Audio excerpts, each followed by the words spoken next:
Coba fitur dengarkan berita di News Plus aplikasi RCTI Plus.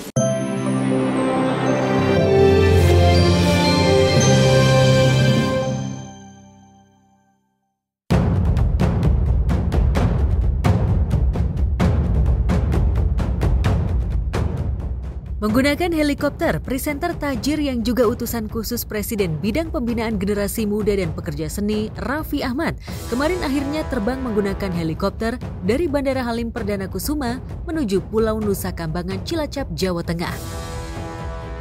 Ditemani sejawatnya Irfan Hakim, Raffi melakukan kunjungan bersama Menteri IMIPAS Agus Andrianto untuk melihat aktivitas para penghuni lapas dengan pengamanan super ketat atau maksimum security. Nebeng helinya orang. Tapi ini pakai dana pribadi Raffi Ahmad, bener ya? Bayarin Irfan Hakim.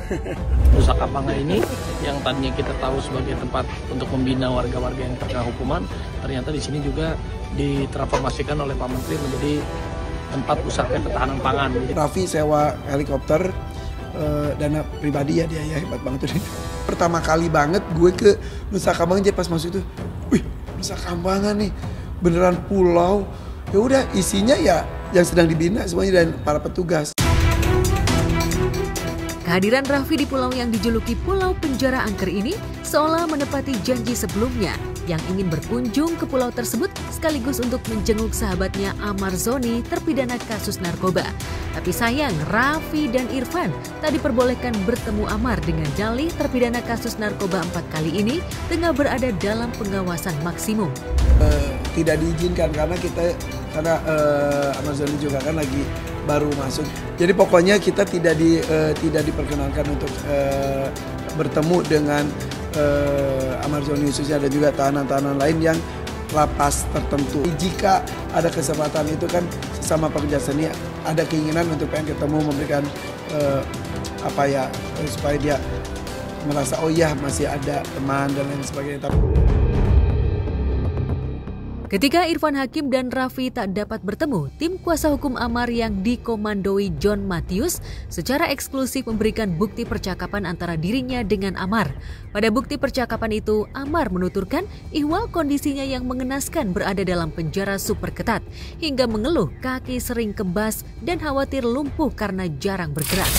Ini sedangkan telepon ini aja susah banget gitu loh. Telepon om aja harus seminggu dulu, tiap hari bermohon terus. Itu nggak bisa ngapain, udah bener-bener udah diem aja nih, aja kaki udah mau kepas ini. Kamu lumpuh aja kan gitu.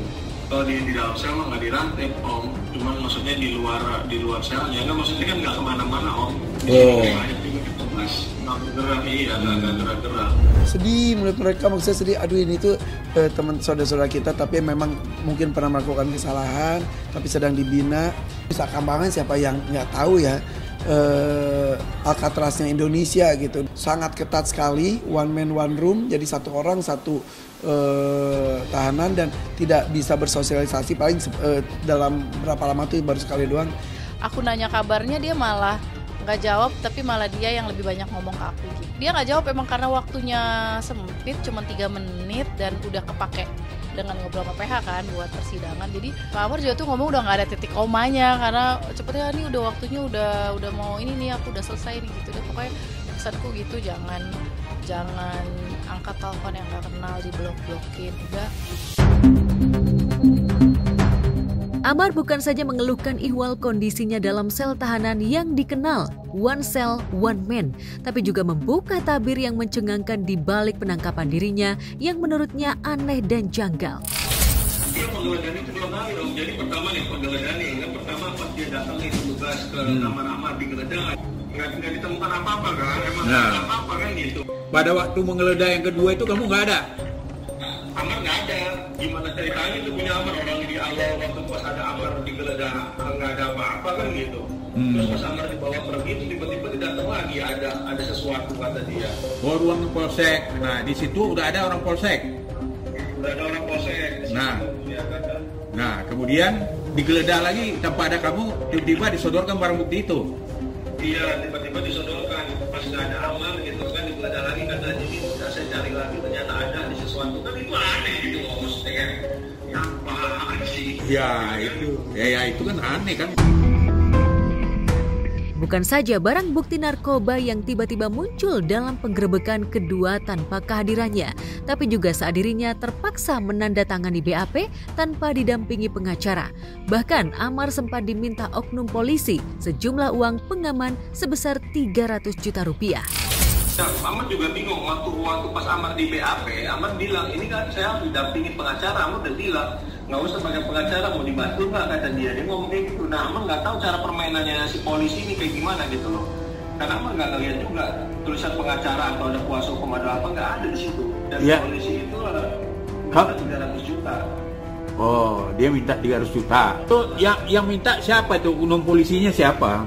Polisinya itu kasatnya, Om. Kasatnya yang minta 300 juta itu kasatnya ya?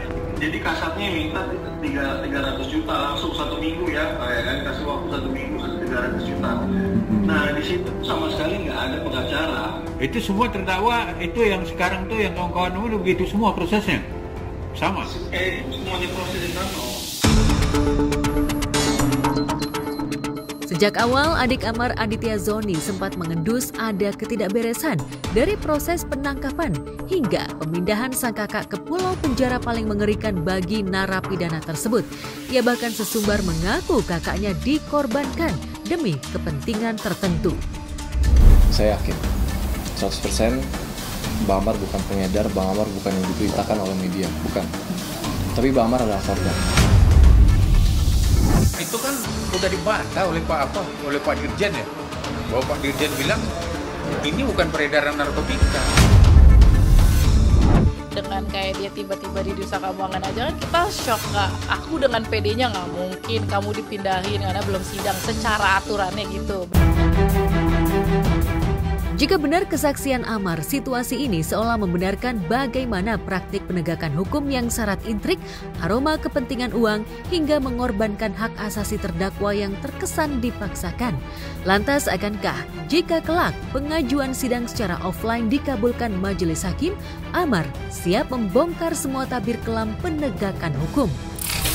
Ya emang kita juga nggak bisa ngomong secara jelas juga sih Om di sini kan, karena diawasin semuanya gitu lah ya. Kita mau bicara masalah apa pun juga nggak bisa sebenarnya. Iya Om, nggak Om, bisa Om, semuanya juga bisa. Di sini juga banyak Om yang pergi Om. Pas sidang dia pergi dulu bahkan ke Lampung gitu. Tapi kalau misalnya Amar doang yang nggak bisa kan aneh juga gitu loh. Nanti kamu harus teguh lagi dengan pendirianmu waktu di persidangan. Amar bahkan Amar akan bilang kalau nggak mau sidang udah. Nah kita itu. Berenam-enamnya kita ya udah kita menolak untuk disidang, udah langsung aja diputusin kan gitu.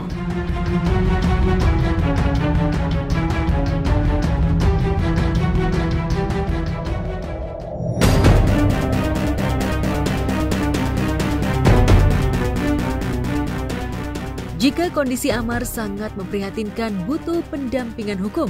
Di ruangan Mahkamah Kehormatan Dewan atau MKD DPR RI Senayan, Jakarta kemarin, nasib 3 artis yang juga anggota DPR RI, Nafa Urbach, Surya Utama alias Uya Kuya, dan Eko Purnomo alias Eko Patrio, statusnya mendapatkan kepastian vonis. Nafa dinyatakan terbukti bersalah karena dianggap punya gaya hidup hedon dan tamak.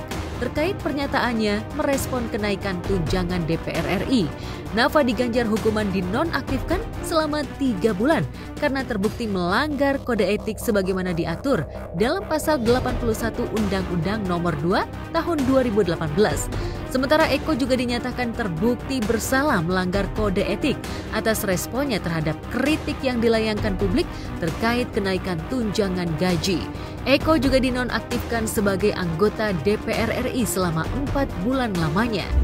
Nafa Urbach nonaktif selama 3 bulan, menghukum teradu 4 Eko Hendro Purnomo Esos nonaktif selama 4 bulan berlaku sejak tanggal putusan ini dibacakan. Selama penonaktifan sebagai wakil rakyat, baik Eko maupun Nafa sama sekali tak mendapatkan tunjangan uang. Sebaliknya, Surya Utama alias Uya Kuya dinyatakan Majelis Hakim MKD tidak bersalah karena menjadi korban pemberitaan hoaks hingga mengalami kerugian karena rumahnya ludes dijarah massa yang terhasut berita bohong. Saat mendengar putusan itu, Uya sempat tertunduk menahan tangis harunya. Surya Utama tidak terbukti melanggar kode etik. menyatakan teradu 3 Surya Utama diaktifkan sebagai anggota DPR RI terhitung sejak keputusan ini dibacakan. Apa yang di framing sosial media sama oknum-oknum kemarin itu dengan dunia nyata udah berbeda jauh. Malah orang sabar ya, pada meluk, pada minta foto. Sampai sekarang sudah ribuan orang yang minta maaf saya di DM Instagram, direct message, yang bilang maaf mas, saya kemarin kemakan video hoax. Tapi nasi telah jadi bubur. Meski dinyatakan tidak bersalah, Uya hanya mendapatkan pemulihan nama baik. Namun, seluruh kerugian material dan moral akibat penjarahan hanya ditanggung sendirian oleh Uya. Lantas benarkah Uya ikhlas atas keputusan ini? Buat gue ini jadi kejadian semua ada hikmahnya. Jadi motivasi buat anak-anak gue, ini bapaknya, keluarga kita dizolimi, difitnah, cuma dijarah. Tapi semangat buat mereka untuk akan menunjukkan ke orang-orang ini bahwa mereka walaupun dizolimin akan jadi orang sukses.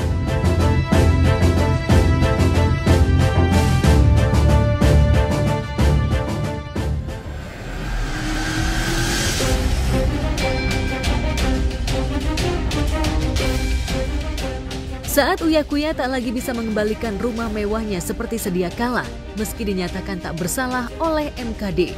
Nikita Mirzani yang sudah divonis Majelis Hakim Pengadilan Negeri Jakarta Selatan dengan hukuman 4 tahun penjara dan denda 1 miliar rupiah masih terus diserang dari segala penjuru oleh seterunya, barisan bos skincare Reza Gladys yang dikomandoi mantan sahabatnya Fitri Salhuteru. Niki yang tengah mengajukan banding kini dipaksa harus mengembalikan uang hasil pemerasannya terhadap Reza Gladys sejumlah 4 miliar rupiah. Langkah ini diajukan Reza Gladys tampaknya untuk mencegah laporan Niki terkait dugaan perbuatan melawan hukum yang sudah dilaporkannya dengan tuntutan ganti rugi perdata 244 miliar yang diminta Niki. Banding itu adalah tidak ada sidang secara offline. Yang jelas harapan akhir itu adalah kebebasan. Dalam hal ini kan upaya hukum banding. Jadi masalah nanti akan menjadi lebih atau misalkan dikuatkan. Bahkan ada satu lagi kan dalam hal banding itu bisa jadi bebas. Berdasarkan pengalaman kami, secara umum ya, upaya banding itu pasti akan selalu gagal. Atau juga ya Pak Hakim kemarin kan udah diperlihatkan secara gamblang di persidangan, ada saksi ahli, saksi-saksi yang didatengin juga kan jelas duduk permasalahannya apa. Kubu lawan seolah tak ingin Niki leluasa melakukan akrobat hukum. Apalagi mereka tahu betul Niki sosok yang amat percaya diri dan nyalinya dikenal berlapis. Tapi meski terus dikepung dengan sejumlah laporan dan tuntutan, bukan Niki namanya jika nyalinya ciut, seraya terpuruk dalam dinginnya jeruji besi. Tak mau dikesankan nelangsa dalam penjara, selain rajin bersolek, Niki juga pamer hartanya yang masih terbilang mentereng, yakni sebuah villa mewah di kawasan Uluwatu, Bali.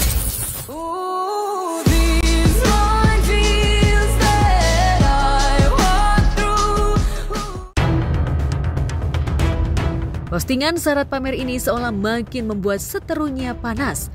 Tak pelak parade adu sindir lewat pamer pun terus terjadi antara dua kubu. Kubu Fitri Salhuteru pamer kebebasannya menikmati keindahan senja di tepi pantai hingga asyik olahraga. Diduga plesiran itu sebagai sindiran untuk Niki, seolah percuma punya villa mewah tapi tak bisa dinikmati karena terpenjara. So why are you acting like a bloody fool? If you get hot, then you must get cool. Bad boys, bad boys.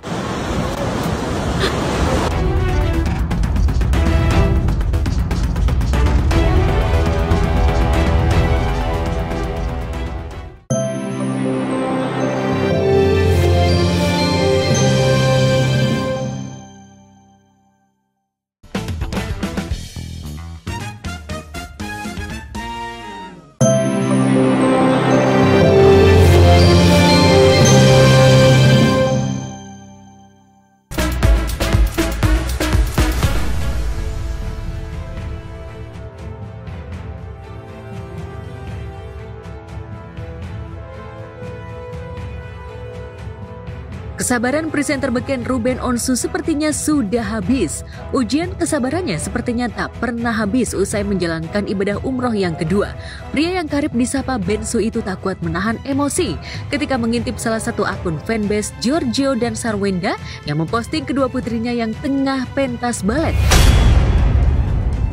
Tentu saja ultimatum itu ditujukan Bensu kepada fanbase Gio Wenda agar tak menggunakan anak-anaknya di setiap momen mesra Wenda Gio sekalipun untuk mendukung pernikahan idola mereka. Janganlah aku baru pulang umroh, mudah-mudahan bisa menghargai ya. Kecaman Ruben di komentar itu akhirnya membuat Wenda murka. Wenda ikut berkomentar dan mengkonter mantan suaminya agar tak memancing prahara.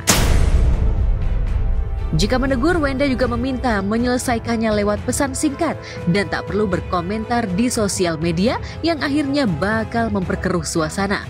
Wenda yang selama ini diam dan tak pernah melawan akhirnya berontak lantaran komentar Ruben membuatnya hancur. Segala sesuatu yang didoakan bagus ya kita aminin. Penilaiannya wah 10 out of 10 lah ya. Kamu sendiri seperti apa sih, Nyok? Mungkin menanggapinya? Ya, kakak-kakak. Nyok, mungkin di hari ayah ini apa yang mau disampaikan untuk ayahnya? Tetap jadi sosok yang luar biasa, tetap semangat untuk kerja, dan terima kasih udah sayang sama aku dan balasannya. Untuk Bunda juga, terima kasih udah jadi ibu yang terbaik. Lantas apa yang membuat Ruben tersulut emosinya hingga akhirnya berkomentar? Benarkah Ruben tak ingin anak-anaknya dijadikan konten kemesraan Wenda dan Gio? Atau Ruben merasa tertinggal karena Wenda sudah menemukan tambatan hati, sementara hubungan Ruben dan Desi Ratnasari terbentur dengan restu anaknya Najwa? Hilang ditanyain lagi, dibilang putus, dibilang Allah. Ya memang belum, nggak ada. Dia sibuk, saya sibuk, nggak ketemu. Ini sibuk nggak ketemu. Iya kan? Jadi maksudku tuh jadinya mau ketemu sama siapapun ya. Kalau aku punya rasa khawatir jadinya gitu. Tapi kalau dipikir-pikir jadinya gini, kenapa gue jadi takut ya? Kenapa gue jadi ini ya? Ya cuman saya pengen stop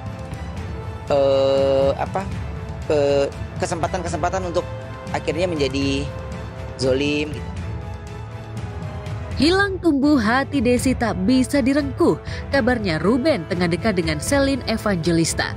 Dua insan yang tengah mantap hijrah itu serta memiliki kesamaan untuk mendekatkan diri pada sang holik membuat keduanya memiliki chemistry. Tak ayal, kedekatan Ruben dan Celine pun langsung diamini oleh warganet.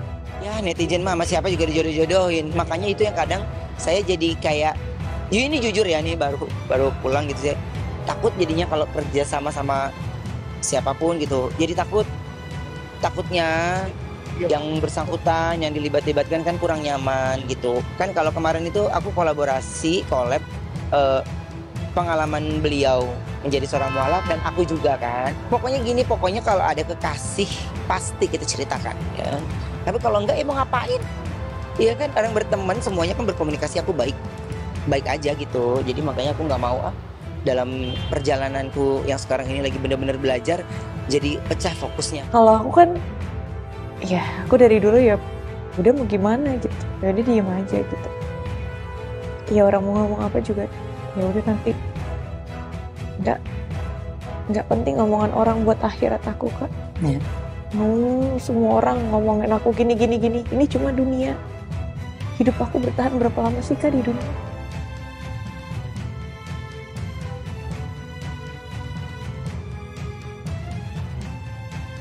Jeffrey Nicole dan Amira Khan bisa disebut sebagai pasangan paling bucin sejagat raya. 48 jam non-stop melakukan sambungan telepon tanpa jeda seolah menjadi syarat mutlak hubungannya menjadi langgeng. Tapi nyatanya semua itu tak menjamin. Buktinya hubungan Jeffrey dan Amira Khan dikabarkan putus. Hilangnya unggahan kemesraan antara Amira dan Jeffrey di masing-masing akun media sosialnya menjadi bukti jika temali cinta keduanya kandas di tengah jalan. Dan yang paling kentara adalah mereka sudah tak saling follow di Instagram. Melihat fakta tersebut, warganet langsung menyimpulkan jika hubungan keduanya sudah berakhir. Ditambah media Malaysia sudah ramai mengabarkan jika hubungan sejoli ini putus. Tentu saja putusnya Jeffrey dan Amira ini menuai pro dan kontra. Banyak yang menyayangkan, tapi banyak pula yang sudah memprediksi jika hubungan toksik ini tak bakal panjang. Sebelum keduanya dikabarkan putus, kehidupan Jeffrey cukup berubah sejak menjalin hubungan dengan wanita asal negeri jiran tersebut. Saking bucinnya, Jeffrey justru lebih senang di rumah ketimbang harus kongkow dengan sahabatnya di luar. Kayak orang lain deh yang harus nilai itu. Buat aku sih ya saling obses lah. Insya Allah. Soon, insya Allah. Doain aja yang baik. Kebucinan itu akhirnya sirna. Perjuangan Jeffrey sepertinya sia-sia untuk terus mempertahankan cinta Amira, meski ia rela menolak semua adegan mesra di film. Doain yang baik aja. Thank you. Ya iyalah, masa nggak takut? Iya makanya cantik kan. Aduh, bukan, aku nggak bisa jawab itu lagi. Namun banyak juga yang menyebut jika Jeffrey dan Amira tak putus, saling unfollow dan memblokir nomor telepon sudah lumrah dilakukan keduanya ketika terjadi perselisihan. Dari awal pacaran sih udah kayak gitu, sama Amira emang kayak gitu sih treatmentnya. Keinginan siapa? Nggak tahu, nggak ada yang bilang pengen kayak gini harus kayak gini, emang terjadi aja gitu.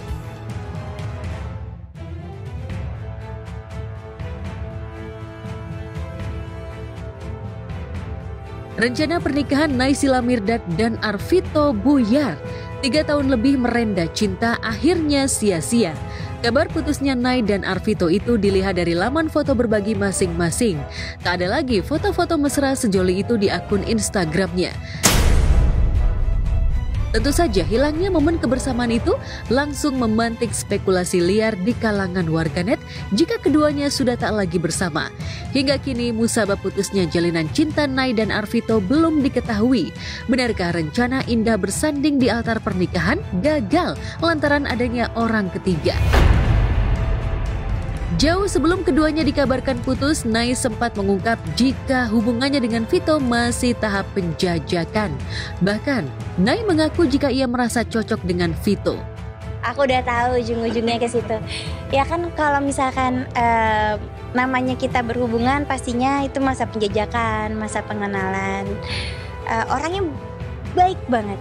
Perhatian banget gitu. Nah kalau sampai bisa dijalanin sampai sekarang ya berarti sebenarnya pasti ada kecocokannya dong gitu. Malu ngomongin pacar, terima kasih ya. Apa?